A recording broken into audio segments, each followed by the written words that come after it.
Squats. Sir Patrick, paano po ba mag-squats? Ano ang tamang paraan ng pag-squats? At ano ang mga dapat kong alamin bago ako mag-squats? Tara! I don't know if I can make it when I walk alone. Lahat tayo kayang mag-squats, pero ang gumawa ng tamang pag-squat o more efficient squatting is a different story. So, gawa natin ng video o himay-himayin natin kung paano ito mas magagawa ng tama at mas efficient or ligtas. So, dalawang uri ang squats natin. Meron tayong partial at meron tayong full squats. Partial squats, usually ginagawa natin sa special conditions kung may injury siya sa mga joints like ankle, yung knee, yung hip, at back. Sa partial squats, we usually use the guide like yung chair. So, we progress by different level of chairs. Mula mataas hanggang bumaba, hanggang makuha niya yung range na functional. So, kung hindi ka naman magpe-perform ng specific sports or yung trabaho mo naman hindi required ng full na squats, wag na nating masyadong i-push doon sa limit na yon, lalo kung may injury tayo. In case of healthy individuals, no, kailangan natin ng i-maximize yung range ng joint natin. I recommend na we do the full squats or yung ass to grass or yung deep squats. In doing squats, kailangan natin ng dalawang bagay. Kailangan natin ng mobility, kailangan natin ng stability. Mobility ay yung kailangan yung joint natin is loosen up, maluwag. Kumbaga, dalangisan mo na. Yung muscle natin, stretch up na. So, hindi na siya tight. Pakita natin kung paano ginagawa yung mga basic stretching bago mag-squats o yung mga muscles na kailangan nating stretch bago tayo mag-squats. Open here, stretch here. So, pwede mo siyang i-press, i-push outward. Pwede mo siyang i-rock. So, na-stretch na rin yung hams mo dito sa likod. Glutes, na-stretch yan. Yung iba nilalagyan ng TheraBand dito para ma-pull. Kumbaga, kung ito yung sa hip, ito yung femur, pull siya outward. Tapos somehow na-open siya, nagkakaroon siya ng joint play. So, iba nalagyan ng band. Pero, nasa bahay tayo, so we use kung ano yung meron nandito. After that, kabila. Stretch nyo itong flexor ng hip. Stretch nyo itong hamstring and open. So, stretch here, open here. Push, side. You can do active. Pwede mo siyang active, open. Or pwede mo siyang i-push using your elbow.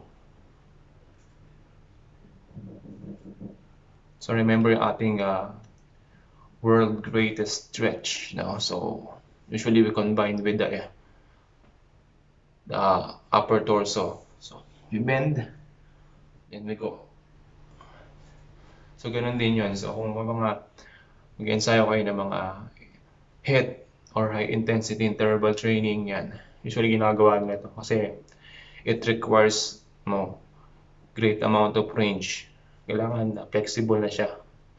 So kung hindi flexible, minsan muscle tear ka or magka-cramps, mga ganun. Injury.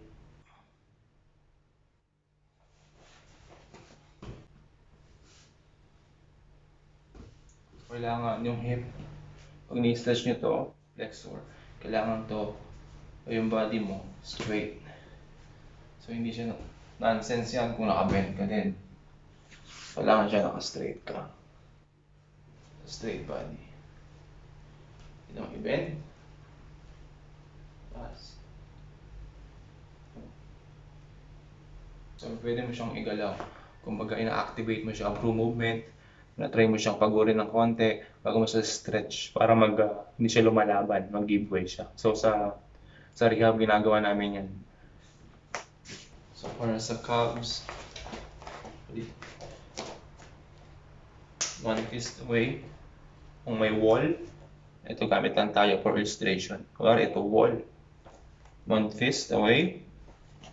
Try may glide yung knee doon sa wall. Gets? Touch.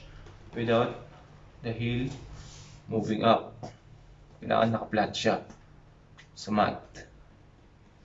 Kailangan naka-flat siya sa mat. Okay, so trust me, touch the wall.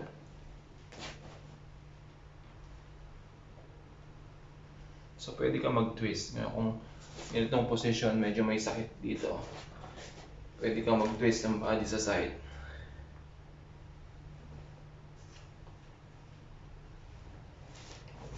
Balik mo ulit sa gitna.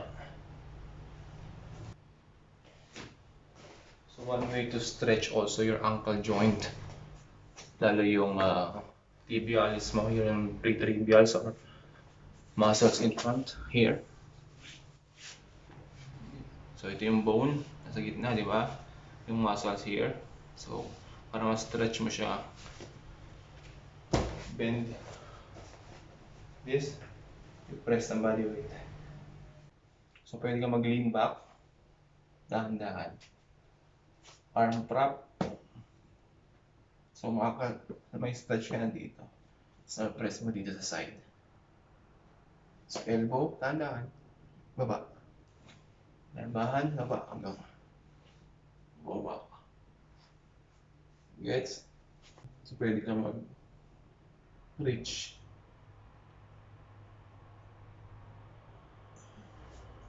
Kabila. Dahan.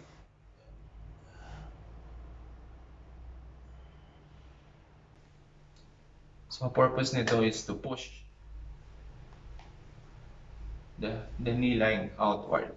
Push outward. So pwede mo siyang i-rock.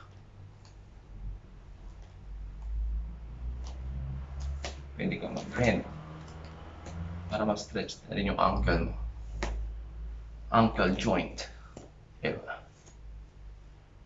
Pwede kang mag-twist for the opening ng upper part mo ng body. Yes. Pwede yan. Oh. So this is a mobility drill. So di mahirap. So unti-unti lang. So kung may mga back pain, ka, pwede mo itong gawin basta dahan-dahan lang. Tsaka may clearance ng doktor mo hanggat maaari.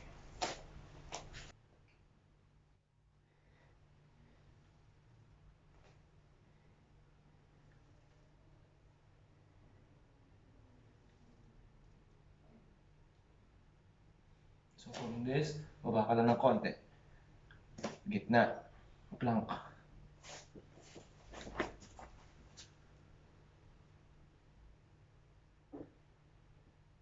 Kailangan mo na overhead, no? Kailangan nakataas. So sa squat, importante yung activation ng puwet, ng hip, ng glutes. So lock, down. So matigas yung abs, down. Hindi siya hyperextended. Hindi siya sa back. So ito, rigid or straight siya. Movement lang sa hip, wala dito sa back. So matigas. So pagka hinawakan mo, kailangan matigas siya. Firm. So another way, that lock. So pwede kang hawak dito, lock. So hindi siya hyperextension dito. No, hindi dito, dito. So straight lang to. Tigas yung core, lock. Lock. Lock. Lock. So straight. So squatting kailangan na rigid or stable yung ating upper torso. Ganun din yung ating lower back. Then flexible yung ating shoulder kasi kailangan natin yan din. Yung ating hip, kailangan flexible yan or maluwag na. Kumbaga na-open mo na. Yung knee, kailangan mobile din siya, wala siyang injury, lalo kung deep squat, yun yung ankle. So, sa knee, wala naman problema usually kung healthy individuals ka. Yung knee is a hinge type of joint naman yan. So, it capable of extension and flexion. Kumbaga, pagtupi at pagdiretso. And kailangan flexible din yung ating ankle. So, kailangan mobile din yan. So, kung in any part of that joint ay may problema o masikip, it will, create a domino effect doon sa movement na gagawin mo. Humanap ka ng isang stick or long na stick na pwede mong mahawakan. Usually kasing haba ng height mo. So, gamit tayo ng stick or anong stick na meron kayo dyan. So, ito gagawin nyo, kailangan nyo mag-squat na hindi siya natatanggal sa point of contact. So, sa head, mid-back, and sa glutes. Down. Down, down. Up.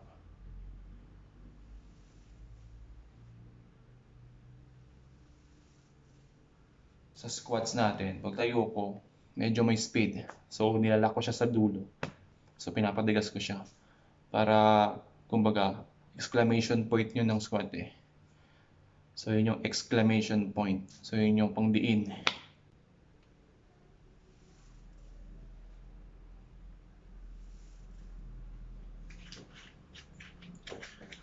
So, para sa mga may back pain, unstable na spine, so, partial squats using the wand or something stick is recommended para hindi siya mag-overbend.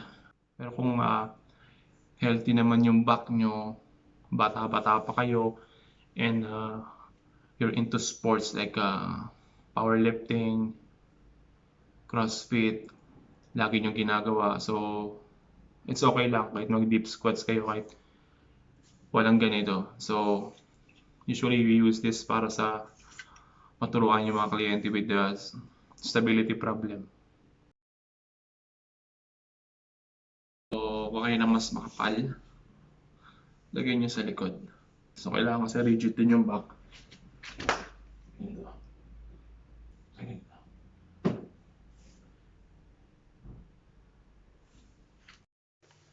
So, ayun no, yung squat natin. So, sum up tayo. So, kailangan, pag i-squat ka, alamin mo kung ano yung injury na meron ka. Kailangan clear sa doctor mo yung injury na yon bago ka mag-squat. Kung pwede kang mag-squat. Kung hanggang anong degree ka lang pwedeng mag-squat. So, kung healthy individual ka naman, pwede kang mag-deep squat. So, in case of deep squat or partial squat, kailangan flexible yung shoulder mo. Kasi kapag yung shoulder mo hindi flexible o hindi stable at na may movement, extra movement dyan na nangyayari pagka mag-squat ka, it will create a domino effect doon sa back mo, sa leg mo, sa ankle mo. So remember, all muscles are interconnected. So one part lang na mayroon mali, so magdo-domino effect yan pataas or mula taas pababa.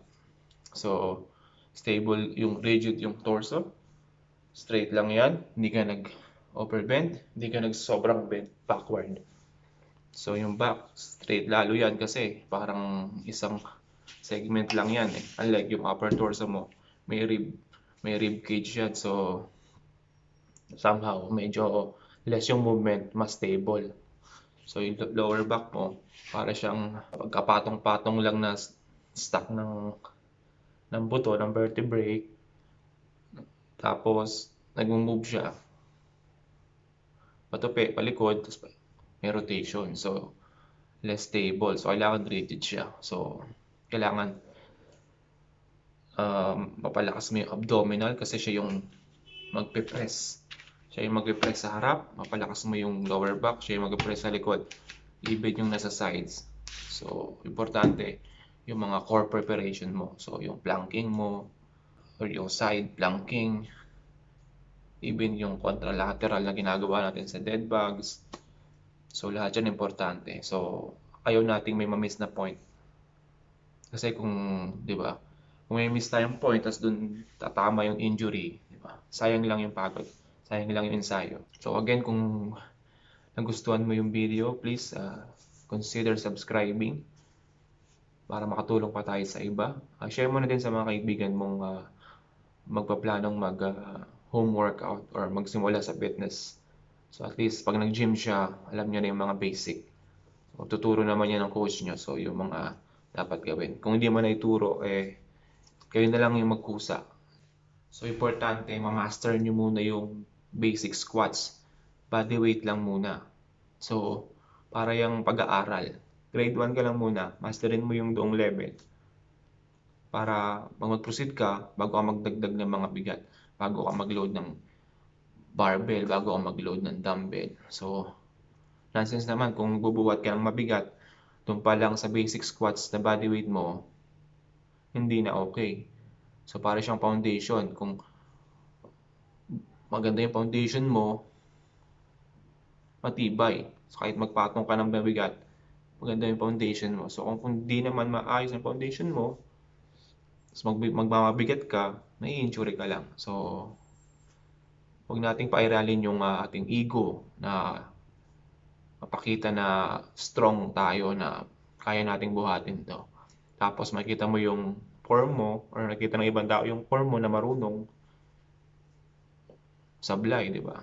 So, yun lang no mga kaibigan. So, hanggang sa next na fitness routine ulit natin. So, kung may mga request kayo na specific na exercises na kailangan yung ihihimay-himayin ulit or klaruhin para magawa nyo ng tama. So, comment down below. So, share nyo na din sa mga gustong mag-workout sa bahay dyan at magpaplanong mag-gym sa labas. So, para may idea na sila yung basic bago sila sumabak doon sa mga machines, bago sila sumabak sa mga dumbbells, sa mga barbells, at kung ano-ano pa. So, basic is essential, no? The foundation is the basic.